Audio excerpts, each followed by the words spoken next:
This goal was listed by Mr. Blinken along with support for Ukraine in its conflict with Russia and competition with China.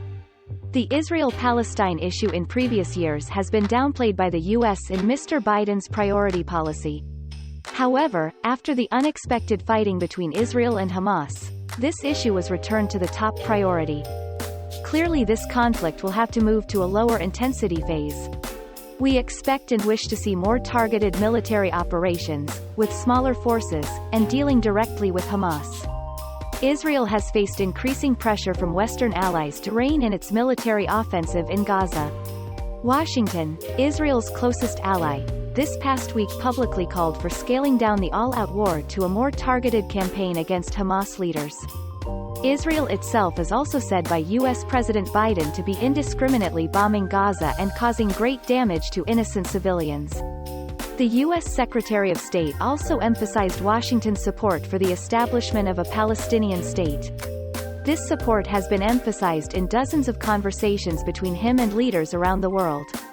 On the same day, Mr. Blinken had a phone call with counterparts from 3 European countries, France, Germany, and the UK, to discuss the Gaza situation. The U.S. Secretary of State emphasized the importance of urgently addressing humanitarian needs in Gaza, minimizing civilian casualties and preventing the conflict from further escalating. The head of the U.S. State Department emphasized the country's commitment to establishing an independent Palestinian state and condemned Houthis attacks targeting commercial ships in the Red Sea. The U.S. Secretary of State called on all partners to coordinate in maintaining maritime security. The foreign ministers of the U.S., France, UK and Germany also discussed aid to Ukraine in 2024. U.S. Defense Secretary Lloyd Austin on December 20 reaffirmed U.S. support for Israel but also called on the country to do more to protect civilians in Gaza. Speaking at a press conference during a visit to Tel Aviv, U.S. Defense Secretary Lloyd Austin said he had discussed with his Israeli counterpart how to reduce casualties for people trapped in the conflict. In Gaza, the two sides also discussed reducing the scale of Israel's military campaign in Gaza.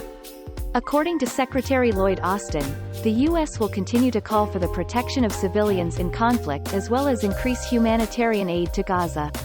While continuing to support Israel diplomatically and with weapons, U.S. President Joe Biden's administration recently warned that Israel is losing international support due to airstrikes and bombing in Gaza.